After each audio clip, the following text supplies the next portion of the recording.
నమస్తే.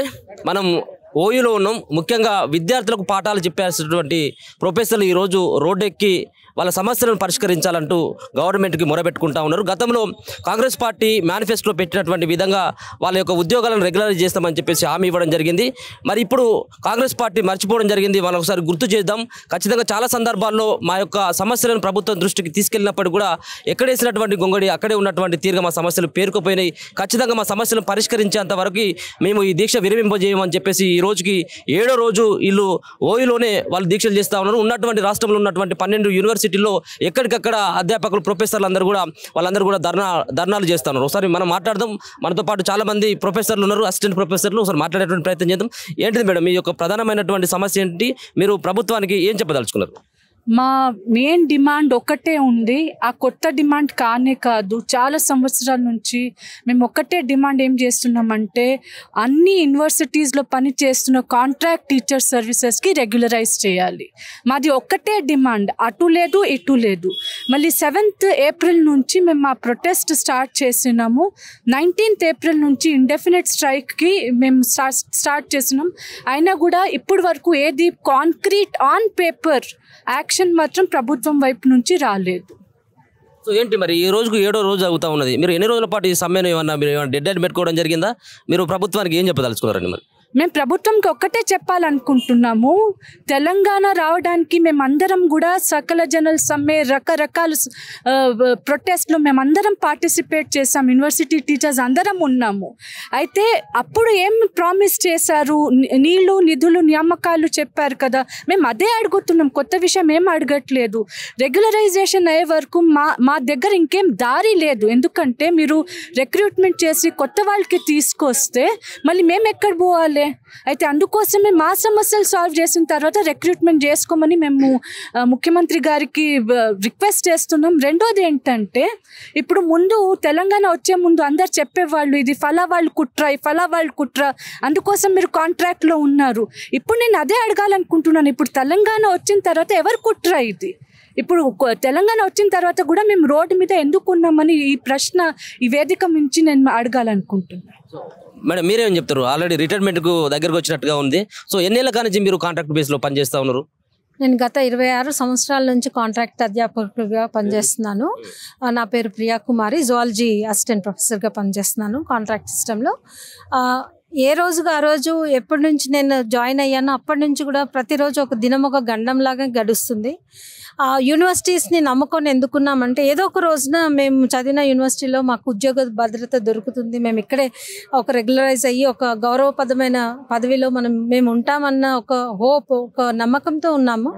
కానీ ఏ ప్రభుత్వం వచ్చినా గత ప్రభుత్వానికి విన్నపాలు చేసుకున్నాము, 100ల కొద్దీ రిటర్న్ డాక్యుమెంట్స్ ఇచ్చాము, ఎవిడెన్సెస్ ఇచ్చాము. కొందరు అన్నారంటే మీకు PhDs లేవు, మీకు చదువు చెప్పరాదు, మీరు పాఠాలు చెప్పే సమర్థత లేదు. ఇవన్నీ కూడా చాలా మంది చాలా విధాలుగా మాట్లాడుతున్నారు.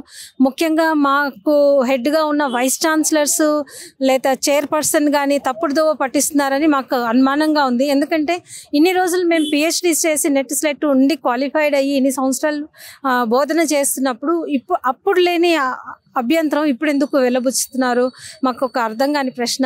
జీవో 21 కూడా తీసుకురావడం జరిగింది. ఆ 21 వల్ల మాకు అన్యాయమే జరుగుతుంది. మేము అది రిక్రూట్మెంట్కి అగేన్స్ట్ కాదు, కాకపోతే ఏంటంటే మాకు ఉద్యోగ భద్రత కల్పించిన తర్వాత మీరు ఏమైనా చేసుకోండి, అది మా విన్నపం. దయచేసి ప్రభుత్వం మా క్వాలిఫికేషన్స్ని దృష్టిలో ఉంచుకొని మా సర్వీసెస్ని దృష్టిలో ఉంచుకొని తప్పకుండా మాకు న్యాయం సమకూరుస్తారని విశ్వసిస్తున్నాం. మీరేం చెప్తారన్న? ముఖ్యంగా కేవలం మీరు ఈ సమ్మె చేసేదానికంటే ముందు ఏమైనా ముఖ్యమంత్రి గారితో లేకపోతే వాళ్ళకు ఉన్నటువంటి సంబంధిత వాళ్ళ అధికారులతో ఏమైనా కలిసేటువంటి ప్రయత్నం చేసినా వాళ్ళ దగ్గర నుంచి వచ్చేటువంటి సమాధానం ఏంటి?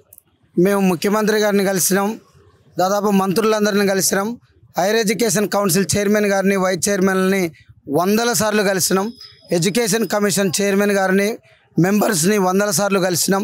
మేము తిరగని ఆఫీసు లేదు, తొక్కని గడప లేదు. ప్రభుత్వానికి సంబంధించిన వాళ్ళకు కానీ లేదా ఈ యొక్క అడ్మినిస్ట్రేషన్లో ఉన్నటువంటి అధికారులందరినీ కూడా కలిసినాం. వారంతా మీకు రెగ్యులరైజ్ చేస్తున్నాం, కొద్దిగా టైం పడుతుంది, అవన్నీ కూడా వర్కౌట్ చేస్తున్నాం అని చెప్పేసి మభ్యపెట్టుకుంటూ వచ్చి సడన్గా జీవో నెంబర్ 21 తీసుకొచ్చి మా జీవితాల్లో నిప్పులు పోసే ప్రయత్నం చేశారు. జీవో నెంబర్ 21 ప్రకారం అది మొత్తం కూడా UGC నిబంధనలకు విరుద్ధంగా తీసి వాళ్ళ చుట్టాలకి వాళ్ళకి అనేక రకాల ప్రయోజనాలు చేకూర్చే వాళ్ళకి ఇచ్చుకునే వైపుగా వాళ్ళు జీవో నెంబర్ 21 ద్వారా విధి విధానాలు రూపకల్పన చేసి పెట్టిరు. దానితోటి మాకు థ్రెట్ ఉందనేది మాకు అర్థమై ఉన్న పలంగా మేమందరం కూడా ఈ యొక్క ఇండెఫినెట్ స్ట్రైక్లోకి రావడం జరిగింది. చిన్న ఉద్యమాల ద్వారా ప్రారంభించిన ఒక 4-5 రోజులు చిన్న ఉద్యమాల ద్వారా ప్రారంభిస్తే కనీసం ప్రభుత్వానికి కనువిప్పు కలిగి మా సమస్యను పరిష్కరిస్తుందేమో అని చెప్పేసి ప్రయత్నం చేసినాం. కనువిప్పు కలగకపోయేసరికి అనివార్యమైనటువంటి పరిస్థితుల్లో ఈరోజు మొత్తం కూడా కాంట్రాక్ట్ అసిస్టెంట్ ప్రొఫెసర్లు అందరూ కూడా రోడ్ల మీదకి వచ్చి టెంట్ల మధ్య మండు టెండలో 45-46 డిగ్రీల సెంటిగ్రేడ్ ఉన్నటువంటి దగ్గర, గోదావరి కెన్లో అయితే 49 డిగ్రీల సెంటిగ్రేడ్ ఉన్నటువంటి దగ్గర, ఉష్ణోగ్రత ఉన్న దగ్గర కూడా మా వాళ్ళు ధర్నాలు చేస్తున్నారు. ఇట్లా రోడ్ల మీద బైఠాయించి టెంట్ల కింద ఉంటున్నటువంటి పరిస్థితి ఉంది. ఒక 3 రోజుల క్రితం వరకు మాకు టెంట్ కూడా వేసుకొనియకుండా మా వైస్ ఛాన్సలర్ అండ్ ఇక్కడ ఉన్నటువంటి అధికారులందరూ కూడా పోలీసుల సహకారంతో మా టెంట్లను తీసుకుపోయి పోలీస్ స్టేషన్లో పెట్టినటువంటి పరిస్థితి కూడా ఉన్నది. అట్లనే ఎండలో మగ్గుకుంటూ దాదాపు 40 ఏళ్ల పైచిలుకు 50 ఏళ్ల పైచిలుకు ఉన్నటువంటి అధ్యాపకులు, మహిళా అధ్యాపకురాలు సైతం అట్లనే ఎండలో మగ్గుకుంటూ ఉన్నారు. అనేక మందికి ఆరోగ్య సమస్యలు కూడా వచ్చినాయి. మేము బయటికి చెప్పట్లేదు. బయటికి చెప్పడం వల్ల అన్నెసరీ ఇష్యూస్ అయితే అని చెప్పేసి మేము బయటికి చెప్పట్లేదు. చాలామంది ఎండలో ఉండటం వల్ల హాస్పిటల్ పాలయ్యారు. ఈరోజు విద్యార్థులంతా కూడా గత 15 రోజులుగా ఏం చేయాలో అర్థం కాక మొత్తం కూడా అక్కడ కళాశాలల చుట్టూ తిరుగుతున్నటువంటి పరిస్థితి ఉంది. కొద్దిమంది విద్యార్థులు ముందుకొచ్చి మాకు తరగతులు కావాలి, మా ఉపాధ్యాయుల సమస్యలు పరిష్కరించి తద్వారా మాకు కూడా బోధనని తీసుకురావాలి మళ్ళీ అని చెప్పేసి వాళ్ళు ధర్నాలు చేస్తున్నా కానీ ఈ ప్రభుత్వం పట్టించుకోవట్లేదు. ఈ ప్రభుత్వం పడిచెవనబడుతుంది. మమ్మల్ని ఇన్ని రోజులు నమ్మబలికి కోదండరాం సారు అనేక సందర్భాల్లో మా వేదికల మీద కూడా మాట్లాడారు. అయ్యా కోదండరాం గారు, మీరు రేపు ఉస్మాన్ యూనివర్సిటీకి రాబోతున్నారు. అయ్యా కేకే గారు, మీరు ఉస్మాన్ యూనివర్సిటీకి ఫౌండేషన్ డేకి రాబోతున్నారు. మీకు ముఖం ఎట్లా వస్తుంది ఇక్కడికి రావడానికి, మీకు మనసు ఎట్లా వస్తుంది ఇక్కడికి రావడానికి అని మేము ప్రశ్నిస్తున్నాం. ఇదే ఉస్మాన్ యూనివర్సిటీ గడ్డ సాక్షిగా కోదండరాం గారు, మీరు అనేక సందర్భాల్లో ఎమ్మెల్సీ కాకముందు ఎమ్మెల్సీ అయిన తర్వాత మాకు మాట ఇచ్చారు కదా. మరి ఈరోజు జీవో నెంబర్ 21 వచ్చింది కదా. మా ఇష్యూని 7 రోజులుగా మేము రోడ్ల మీద కూర్చుంటున్న ప్రభుత్వం పట్టించుకోవట్లేదు. నువ్వు పొద్దున్న లేస్తే సీఎం గారితో ఫోన్లో మాట్లాడుతావు, పొద్దున్న లేస్తే సీఎం గారితో తిరుగుతూ ఉంటావు, సీఎం గారిని కలుస్తూ ఉంటావు కదా. మరి మా సమస్యను నువ్వు ఎందుకు పరిష్కరించట్లేదు? నీకు పెద్ద విషయమా అని చెప్పేసి కూడా నేను ప్రశ్నిస్తూ ఉన్నా. ఆయనకు శిష్యులమని గర్వంగా చెప్పుకునే మేమంతా ఈరోజు ఆయన ప్రశ్నించాల్సిన పరిస్థితికి నెట్టబడుతున్నాం. ఆయన పట్ల అపారమైనటువంటి గౌరవం, ఆయన జీవితం పట్ల అపారమైనటువంటి గౌరవం ఉన్న మేము ఈరోజు ఆయన్ని ప్రశ్నించాల్సినటువంటి పరిస్థితి ఆయన ఏర్పాటు చేసుకున్నాడు. ఇప్పటికైనా అధికారులు చెల్లించి ఎవరో వైస్ ఛాన్సలర్లు లేదా higher education council chairman Balakrishna Reddy గారు లేదా పెద్ద మాటలు స్టేజీల మీద మాట్లాడే గంటా చక్రపాణి గారు లాంటి వైస్ ఛాన్సలర్లు, ఓయూ వైస్ ఛాన్సలర్ లాంటి వ్యక్తులు చెప్పినటువంటి తప్పుడు మాటలను విని ఈ మా ప్రభుత్వం మాకు అన్యాయం చేసే ప్రయత్నం చేస్తుంది. ముమ్మాటికి వాళ్ళు ఏ పరీక్షలు పెట్టుకున్నా, వాళ్ళు ఏ రకంగా మా జ్ఞాన బోధనని వాళ్ళు పరీక్షించినా మేము రెడీగానే ఉన్నాం. మేము రెగ్యులర్ ఫ్యాకల్టీ కంటే ఏమాత్రం తక్కువ కాదని నిర్భయంగా, నిస్సంకోచంగా, గంటాపదంగా ఎక్కడైనా చెప్పగలుగుతాం. కానీ కేవలం సకాలంలో నోటిఫికేషన్లు రాని కారణంగా యూనివర్సిటీలో ఉండాలనే ప్యాషన్ వల్ల మాత్రమే మేము ఇక్కడ ఇరుక్కపోయిన ఈ సిస్టంలో నలిగిపోతున్నాం. మేడం ఇంతకుముందు చెప్పినట్టు 26 సంవత్సరాలుగా చేస్తుంది. ఆ మేడంకు పోటీగా ఎవరిని పెడతారో పెట్టవని కూడా మేము సవాల్ ఇస్తున్నాం. ఆ మేడంకు ధీటుగా ఎవరు పాఠాలు చెప్పగలుగుతారు, ఎవరు రీసెర్చ్ చేయగలుగుతారో కూడా మేము సవాలు విసుస్తున్నాం రమ్మనమని. అట్లాంటి పరిస్థితి లేదు. కేవలం విశ్వవిద్యాలయాలు నడుస్తున్నాయంటే కేవలం మా వల్లనే నడుస్తున్నాయి. అడ్మినిస్ట్రేషన్లో కానీ అకాడమిక్స్లో కానీ అన్నిట్లో మేమే ఉండి విశ్వవిద్యాలయాన్ని కూడా మా భుజస్కంధాల మీద ఏళ్ల తరబడి మోసుకొస్తుంటే మాకు ఈ రకమైనటువంటి అన్యాయం చేయాలని చూసినప్పుడు ఖచ్చితంగా మా హక్కుల కోసం, మా ఉద్యోగ భద్రత కోసం, మా ఉద్యోగాలు పోయినాక రోడ్డు మీద పడే దుస్థితి రాకముందే మేల్కోవాలని చెప్పేసి మేము ఉద్యమానికి రూపకల్పన చేసినాం. ఈ ఉద్యమం నుంచి నిష్క్రమించేది లేదు, వెనక్కి తగ్గేది లేదు. ఏం జరిగినా వెనకాడకుండా తప్పకుండా మా విజయం సాధించేంత వరకు కూడా ముందుకు పోతాం. దానికి ప్రజా సంఘాల సహకారం తీసుకుంటాం, ప్రజల సహకారం తీసుకుంటాం, విద్యార్థుల సహకారం తీసుకుంటాం, విద్యార్థి సంఘాల సహకారం కూడా తీసుకుంటామని తెలియజేస్తున్నాం. మీరేం చెప్తారన్న? మీరు కాంట్రాక్ట్ సంబంధించిన అసిస్టెంట్ ప్రొఫెసర్లకు మేనిఫెస్టోలో పెట్టినటువంటి అంశాలు ఏంటి? మీరు ఆ మేనిఫెస్టోలో మీకు ఇచ్చినటువంటి హామీలలో మీరు ప్రధానంగా ఏవి నెరవేర్చాలని చెప్పేసి మీరు కోరుతా ఉన్నారు? నమస్కారం, నా పేరు డాక్టర్ వేల్పుల కుమార్. నేను నిజాం కాలేజ్ తెలుగు డిపార్ట్మెంట్ గత 15 సంవత్సరాలుగా పనిచేస్తున్నా. మేమేమంటున్నామంటే టీఆర్ఎస్ గవర్నమెంట్లో మేనిఫెస్టోలో పెట్టినటువంటి ఆ ఎజెండా అంశం కాంట్రాక్ట్ అనే పదం లేకుండా చేస్తామని చెప్పి కేసీఆర్ గారు చెప్పి కొంత డిఎల్ వాళ్ళను, జేఎల్ వాళ్ళను, పాలిటెక్నిక్ వాళ్ళను రెగ్యులరైజ్ చేసిర్రు. మాకు అన్యాయం జరిగింది. మాకు అన్యాయం జరుగుతున్నటువంటి తీరును మేము కాంగ్రెస్కి రిప్రజెంట్ చేసినప్పుడు వాళ్ళు కూడా ఒక మేనిఫెస్టోలో పెట్టడం జరిగింది. అయితే గతంలో శ్రీధర్ బాబు గారు, బట్టి విక్రమార్క గారు, అదేవిధంగా సీతక్క గారు ప్రతిపక్షంలో ఉన్నప్పుడు అసెంబ్లీ సాక్షిగా అసెంబ్లీ ప్రసారంలో భాగంగా వాళ్ళు చాలా క్లియర్గా వీళ్ళది న్యాయమైన డిమాండ్, వీళ్ళని రెగ్యులరైజ్ చేసిన తర్వాత మాత్రమే ఇది రిక్రూట్మెంట్ బోర్డు ఏర్పాటు చేసుకోవాలి, రిక్రూట్మెంట్ చేయాలని చెప్పినటువంటి ఆ మంత్రి శ్రీధర్ బాబు గారు కావచ్చు, బట్టి విక్రమార్క కావచ్చు, సీతక్క గారు కావచ్చు, ఇలా ప్రభుత్వంలో ఉన్నారు. ఇలా ప్రజాపాలన చెప్పుకున్నటువంటి మీకు ఇలా పిల్లలకు పాఠాలు చెప్పేటటువంటి అధ్యాపకులంతా కూడా ఎర్ర టెంట్లో ఇలా చాలా వేడి తట్టుకోలేక టెంట్ల కింద కూర్చున్నటువంటి మమ్మలను ఎందుకు పట్టించుకోవట్లేదని అడుగుతున్నాము. ఆ రోజు న్యాయం అనిపించినటువంటి డిమాండ్ ఈ రోజు మీరు అధికారంలో ఉన్నప్పుడు ఎందుకు న్యాయంగా కనిపించట్లేదు అనే విషయాన్ని మేము గుర్తు చేస్తున్నాం. ఇలా రేవంత్ రెడ్డి గారికి ఒకటే విషయం చెప్తున్నాం. విద్యాశాఖ మంత్రిగా మీరే ఉన్నారు. అయ్యా, మీరు చెప్పినటువంటి మేనిఫెస్టో, మీరు చెప్పినటువంటి మాటలు ఏవైతున్నాయో అది తక్షణమే సాల్వ్ చేయాలి. బ్యూరోక్రాట్స్ ఎవరైతున్నారో వాళ్ళు దొంగ మాటలు చెప్పి మిమ్మల్ని రకరకాల బదనాం చేసే కార్యక్రమం చేస్తున్నారు. కాబట్టి ఇప్పటికైనా పునరాలోచన చేసి మా యొక్క సమస్యలను తక్షణమే పరిష్కరించకపోతే రాష్ట్ర వ్యాప్తంగా 12 విశ్వవిద్యాలయాలు పనిచేస్తున్నటువంటి కాంట్రాక్ట్ అధ్యాపకులందరూ కూడా ఏకమై ప్రజలతో మమేకమై ప్రజా సంఘాలు పార్టీలన్నింటిని కలుపుకొని పెద్ద ఎత్తులో ఉద్యమాన్ని తీసుకువెళ్తామని చెప్పి మేము హెచ్చరిస్తున్నాం. ఇప్పటికైనా విశ్వవిద్యాలయ వీసీలు కావచ్చు, గంటా చక్రపాణి గారు కావచ్చు, అదేవిధంగా బాలకృష్ణ రెడ్డి గారు కావచ్చు, బ్యూరోక్రాట్స్ అయినటువంటి మన యోగితా రాణా లాంటి వాళ్ళు ఎవరైతే ఉన్నారో వాళ్ళందరూ కూడా ఒకసారి ఆలోచన చేయాలి. మా పట్ల తప్పుడు ప్రచారం జరుగుతుంది సార్. ఇక్కడ మాకు బాధ అనిపించే విషయం ఏంటంటే ఇది మాకు ఒక ఆత్మగౌరవమైనటువంటి సమస్యగా మారింది. మాకు పిహెచ్డీలు లేవని, మాకు నెట్లు లేవని, రకరకాల క్వాలిఫికేషన్ లేవని తప్పుడు ప్రచారం జరుగుతుంది. ఇప్పటికి మీ సమక్షంలో, మీడియా సమక్షంలో మా యొక్క పత్రాలన్నీ కూడా ఆన్లైన్లో మీకు చూపిస్తాం, మొబైల్లో చూపిస్తాం. మా పిహెచ్డీలని ఇక్కడ మొత్తం వ్యక్తపరుస్తాం. అంటే యూనివర్సిటీ విశ్వవిద్యాలయం ఇచ్చినటువంటి పిహెచ్డీ దొంగ పిహెచ్డీడా? మా క్వాలిఫికేషన్ లేవని ఎట్లా ప్రచారం చేస్తారు? ఇప్పటికైనా మీరు ఓపెన్ డిబేట్ పెట్టండి. ఓపెన్గా చెట్ల కింద పాఠాలు చెప్పిద్దాం రెగ్యులర్ వాళ్ళతో, కానీ ఈ మేధావులు అనుకుంటే వాళ్ళతో పాఠాలు చెప్పండి. మేము కూడా పాఠాలు చెప్తాం. మాకు చదువు వస్తుందో రాదో మీరే నిర్ణయించండి. ప్రజలు నిర్ణయిస్తారు.